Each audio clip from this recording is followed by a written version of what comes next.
Imagine le moment. Tu montes dans l'avion, la climatisation te souhaite la bienvenue avec une bouffée d'air froid sur le visage. Les agents de bord sourient poliment, et le couloir étroit devient un petit champ de bataille.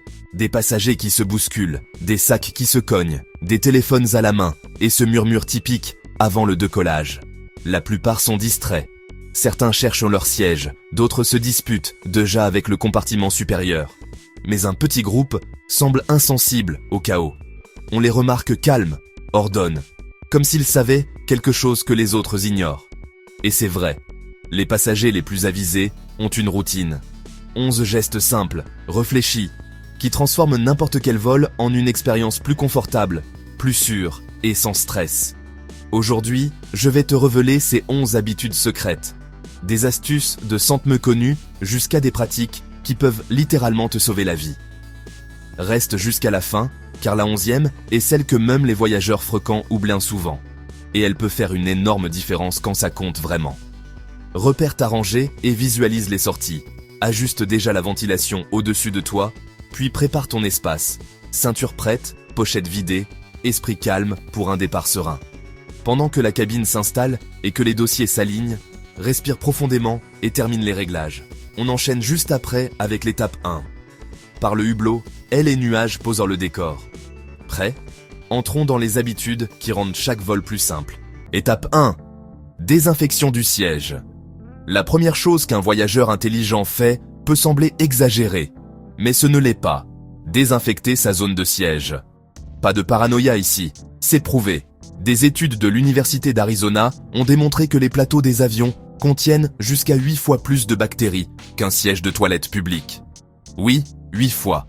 Les avions atterrissent et redémarrent avec des temps de nettoyage très courts. L'équipe se concentre sur l'essentiel. Sécurité, ravitaillement, contrôle, mais cela ne suffit pas pour désinfecter chaque surface. C'est pourquoi les passagers expérimentés emportent toujours des lingettes désinfectantes. En moins d'une minute, ils nettoient soit les pointes clés, le plateau, la coudoir, la boucle de ceinture, l'écran tactile, le volet de la fenêtre et la ventilation au-dessus. Un petit geste qui réduit non seulement le contact avec les germes, mais envoie aussi un message silencieux. Je suis un voyageur organisé et prévoyant. Petit détail en plus, quand tu ajustes la ventilation, fais-le avec une lingette en main. C'est l'une des parties les plus sales de l'avion. Ce mini-rituel ne te protège pas seulement, il te donne aussi une sensation immédiate de contrôle et de confort. Étape 2, ajuster le flux d'air. Les passagers les plus expérimentés savent quelque chose que les autres ignorent. L'air de l'avion n'est pas entièrement recyclé. C'est un mélange d'air frais filtre et d'air de cabine, et cela peut jouer en ta faveur. Le secret réside dans la ventilation au-dessus du siège, ces petits conduits qui paraissent inoffensifs. Bien utilisés, ils agissent comme un bouclier invisible contre les germes en suspension. Voici comment la configurer. Règle le flux à puissance moyenne. Oriente-le légèrement devant ton visage, pas directement sur ta peau. Résultat, un rideau d'air qui repousse les particules flottantes et garde ton espace personnel propre et frais. Des chercheurs de Harvard l'ont confirmé. Une bonne circulation d'air est une défense souvent sous-estimée contre les virus en cabine. Mais l'équilibre est crucial. L'éteindre complètement laisse l'air stagnant. Le diriger directement sur le visage dessèche les yeux et la peau. Trouve ton juste milieu et fais-le avant que l'avion soit plein. Il est bien plus facile d'ajuster la ventilation quand la moitié de la range ne bloque pas encore le passage. Étape 3, sécurité de base et issue de secours. Cela peut sembler vieillot, mais les voyageurs avisés ne négligeant jamais la carte de sécurité. Chaque avion a de petites différences. Position des sorties, mécanisme des portes, emplacement des harnais. Tout change légèrement selon le modèle. L'administration fédérale de l'aviation indique qu'en cas d'urgence, il n'y a que 90 secondes pour évacuer. 90. Et dans ce laps de temps, chaque seconde compte. C'est pourquoi le passager attentif compte les rangées entre son siège et les deux sorties les plus proches. Ainsi, si la fumée envahit la cabine, il peut se repérer simplement au toucher. Exemple réel. Vol 358 d'Air France, 2005, Toronto. L'avion est sorti de piste et a pris feu. Les passagers qui avaient visualisé leur sortie ont évacué sans panique. Les autres sont restés figés. Une habitude de 10 secondes. Mais une habitude qui peut te sauver la vie. Étape 4, l'art du bagage à main. L'un des moments les plus chaotiques de l'embarquement est toujours le même, les compartiments supérieurs. Des sacs qui ne rentrent pas, des valises coincées, des gens qui poussent sans regarder. Mais les voyageurs intelligents ont leur propre méthode. Ils savent que ranger les bagages avec stratégie peut rendre tout le vol plus confortable, plus rapide et sans dispute. D'abord, les valises à roulettes se placent à l'endroit, avec les roues tournées vers l'intérieur du compartiment. Cela permet de gagner de la place et de laisser plus d'espace aux autres sans empiéter sur leur zone. Si tu transportes un sac à dos, le mieux est de le placer sous le siège devant toi, pas au-dessus. Le compartiment supérieur est réservé aux valises rigides, pas aux sacs mous. Et les objets dont tu auras besoin pendant le vol, écouteurs, désinfectants, encas, batterie portable, doivent se trouver dans un petit sac à l'intérieur de la pochette du siège. Ainsi, tu n'as pas à fouiller en pleine nuit pendant que tout le monde dort. Astuce de pro. Place ton bagage dans le compartiment situé devant ton siège, pas juste au-dessus. À l'atterrissage, tu pourras le récupérer sans lutter contre le flot de passagers. Et bien sûr, la règle d'or. N'utilise jamais le compartiment d'une autre rangée. Peu de choses irritent davantage les agents de bord. Un peu de stratégie et de courtoisie, et l'embarquement se déroule comme une horloge. Étape 5. Sécurité et confort personnel. Dès qu'ils s'assoient, les voyageurs expérimentés font quelque chose que les débutants oublient. Ils sécurisent leurs objets de valeur et préparent leur espace personnel avant le décollage. La pochette du siège n'est pas ton ami. C'est un trou noir où les objets se perdent, s'écrasent ou s'oublient. Alors, le passeport, le portefeuille ou le téléphone n'y vont jamais. Garde-les dans une pochette ou une banane sécurisée, toujours à portée de main.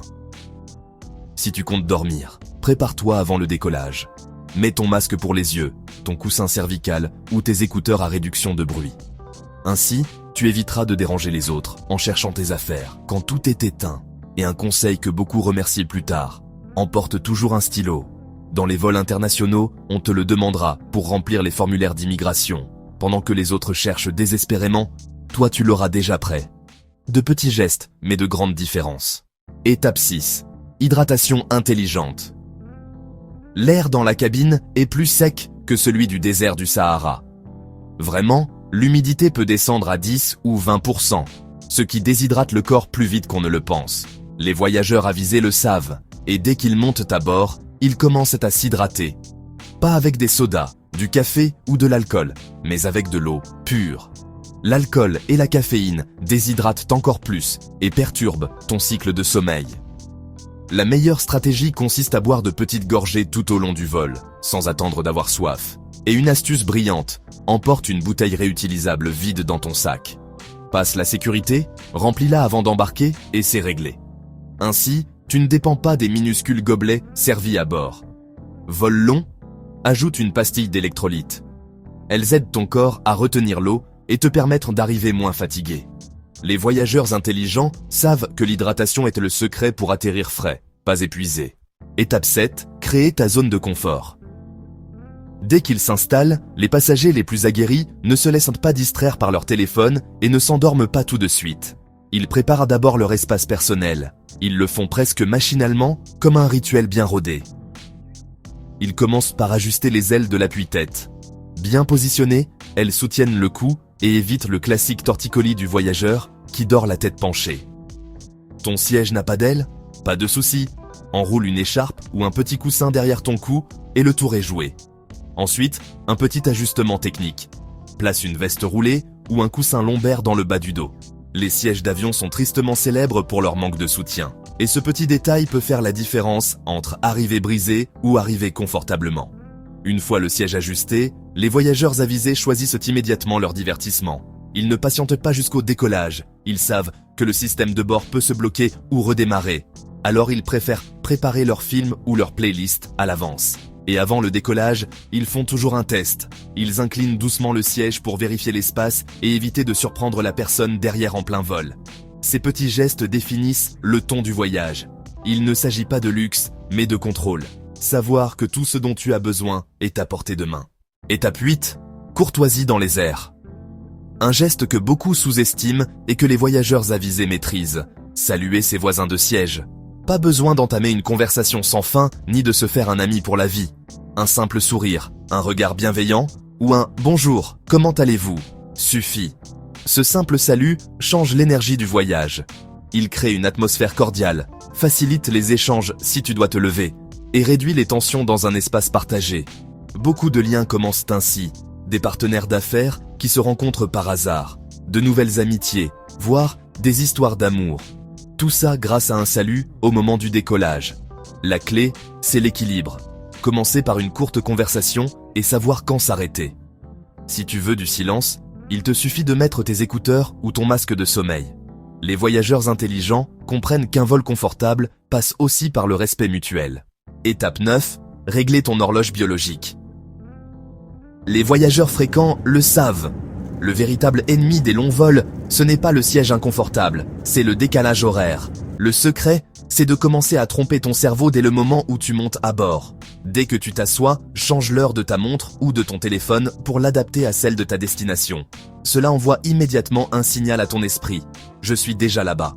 Si, à ta destination c'est la nuit, baisse la luminosité de ton écran, mets ton masque pour les yeux et comporte-toi comme s'il était déjà l'heure de dormir. Si, au contraire, c'est le matin, fais l'inverse. Reste éveillé, allume ta lumière, regarde un film, garde ton corps actif. Certains passagers vont même jusqu'à porter des lunettes de soleil pendant les vols de nuit pour ajuster leur rythme circadien à l'avance. Ça peut sembler étrange, mais ça fonctionne.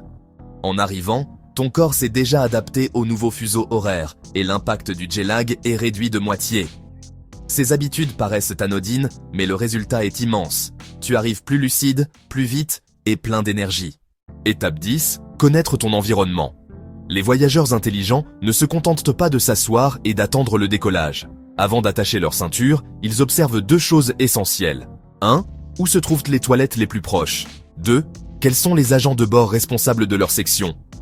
Cela peut sembler un détail mineur, mais en cas de turbulence ou d'urgence, cette information permet de gagner du temps, d'éviter du stress et des malentendus. Si tu dois aller aux toilettes pendant une secousse, savoir où elles se trouvent t'évitera de traverser tout le couloir en titubant. Et si tu as besoin de quelque chose, de l'eau, une couverture, de l'aide, tu sauras exactement à qui t'adresser.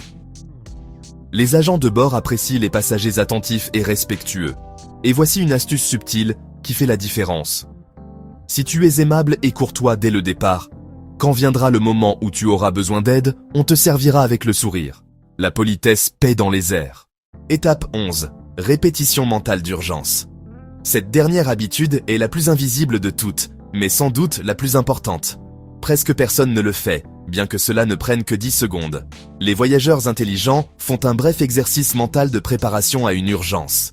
Pas besoin d'imaginer des scénarios catastrophes, ni de paniquer.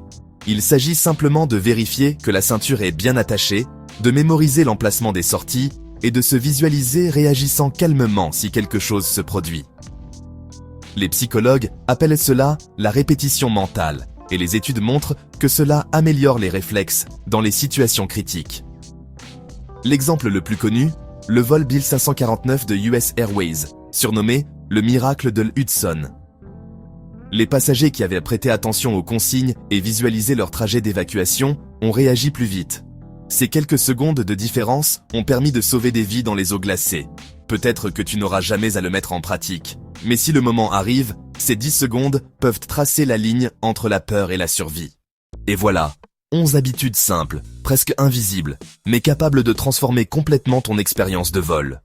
Les voyageurs intelligents ne comptent pas sur la chance. Ils voyagent avec stratégie. Ils désinfectent leur espace, contrôlent l'air, respectent les consignes de sécurité, préparent leur zone de confort et s'hydratent avant même d'avoir soif. Ils observent, planifient et restent polis, même à 10 000 mètres d'altitude. La différence ne réside pas dans le siège, mais dans l'état d'esprit. Combien de ces habitudes pratiques déjà? Et laquelle vas-tu essayer lors de ton prochain vol? Dis-le nous en commentaire. Nous voulons lire ton expérience, tes astuces et ta sagesse de voyageur. À la prochaine.